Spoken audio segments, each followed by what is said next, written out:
All right, here we are. We're back with another first two baits. We're talking early fall, that first little cold front. I wouldn't say cold front. I would say the first batch of cold mornings. That's why I've got my little striker jacket on because it was a little chilly this morning out there, and it got me thinking about fall fishing. First two fall fishing baits. Now, that's tough for me because the fall is one of those times of the year where I'm going to have like 8 or 10 rods on the deck. Okay, I have 8 or 10 rods on the deck most of the time. But definitely in the fall, I'm going to be having 8 or 10 rods. So, okay, give you my first two. Really hard for me not to go with some sort of shallow running crankbait. I love throwing shallow running crankbaits, and I promise you I'll have at least 3 on the front deck of my boat. One of my Fat Johns or Little Johns or something, I'll be having that on my cash and square bill rod. I can promise you that, but not for today. Not for the first two. When that first cold front comes in, I'm going to be looking at Topwater number 1. Topwater, I love throwing Topwater.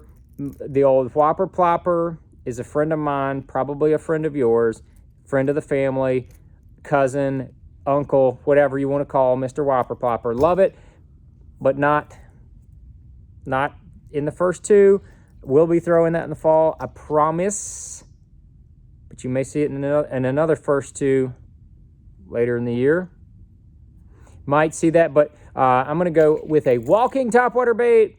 This is the new Spro walking topwater bait. And all right, don't show me a bait that we can't buy yet. Okay, sorry. Love the rattle in that. They have a 2-hook version. I just wanted to show it off because I like doing that stuff. But if I'm going to go with, I like the bigger ones, usually in the fall, unless I'm around like real shallow water. If I'm around water where I'm trying to draw fish from a little further distance, I will go with a little bit bigger like the Vixen. I'm a big fan of the Vixen. I've thrown it for years.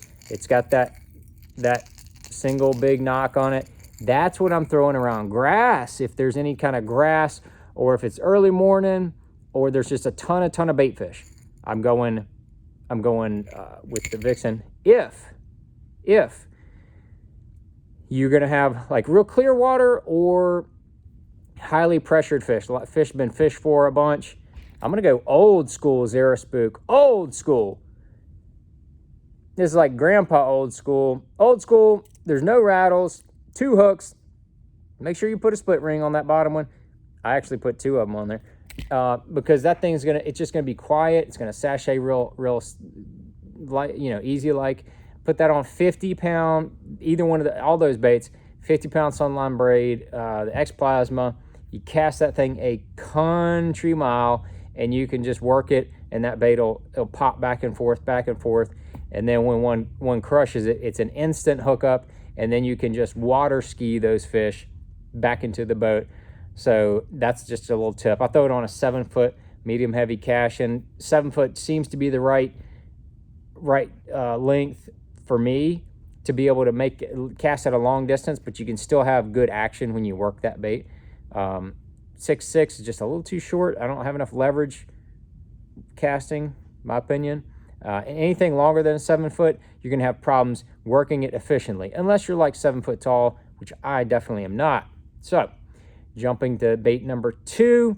This is kind of more for lakes that don't have a lot of cover. Growing up here in Virginia, you got Smith Mountain Lake, Bugs Island, Lake Gaston, a number of lakes that traditionally don't have a ton of grass. They might have some, but they traditionally don't have a ton of grass. It's more sparse cover. There's a lot of lakes down in Alabama that are kind of the same way. A lot of them in the South, and we're talking about Midwest, Lake of the Ozarks, Table Rock, whatever. Old sea rig. That's right. Carolina rig. I'm going to put that Baby Destroyer on there. Hard for me not to put Green Pumpkin Flash on there. I love me some Green Pumpkin Flash. So that's going to be bait number 2. I'm going to have a longer leader, probably a 1/2 ounce or 1/2 ounce. Tungsten weight, lead weight's fine, whatever. I like the cylindrical ones. Spro Power swivel on there. About a 3-foot leader. Gamakatsu 3/0. Offset shank round bend worm hook there. I'd usually do a 14-pound sunline leader the shooter, and then a 20-pound mainline, 7.3 cash-in icon. I like that 7.3 medium heavy because it just allows you to have a little softer give when you're going to set that hook, and then you can really let it load up when you go to cast. You can make real long casts. But what am I going to be looking for? I'm going to be looking for secondary points wherever there's some bait fish in the area.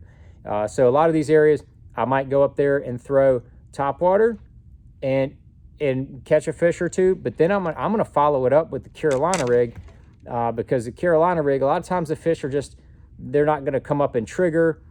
They're feeding most of the time on hard bottom.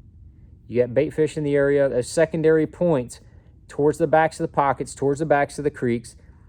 Don't sleep on that Carolina rig. That's why it's my number 2. I'm telling you right now, it's a really, really good way to put a lot of fish in the boat in that early fall period, right as things start to cool off. You know, that's just what I do.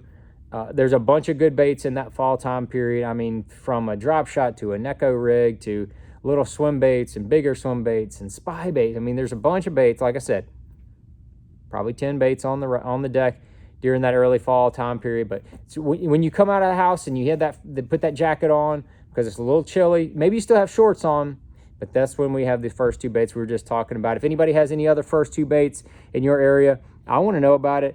I'm pretty sure everybody else wants to know about it. So drop them down there in the comments. Let's hear what you got to say for your first 2 baits.